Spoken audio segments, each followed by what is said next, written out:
ලියන්න පුතේ අමර කොච්චර කියන්නද මම ඈ අනේ අමර කියලා ලියන්න තේරෙන්නේ නැද්ද පුතේ බලන්නකෝ අනේ අයියේ මට බෑ අප්පා ඔයාලම කරගන්න මොනවද මේක බලන්නකෝ මෙයාට කොච්චර කිව්වත් මතක හිටින්නේ නැහැ ඊයේත් ලිව්වා තවත් මතක නැද්ද අප්පා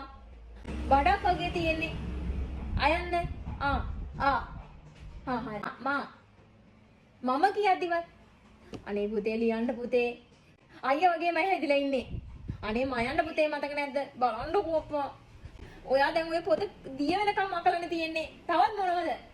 හරියට ලියන්න පුතේ මයන්න මතක නැද්ද ඈ ලියන්න මයන්න මතක නැහැ මට බෑ අප්පා හරි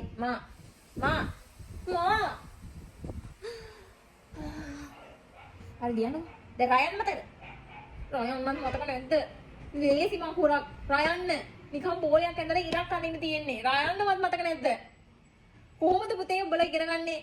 අයියා වගේමයි හැදෙන විදිය අපෝ කතා කරන්න දෙයක් නැහැ ඕකට මොනවද ඉස්සර මොනවද මෝඩේ අයියා වගේමයි මේ පුතානේ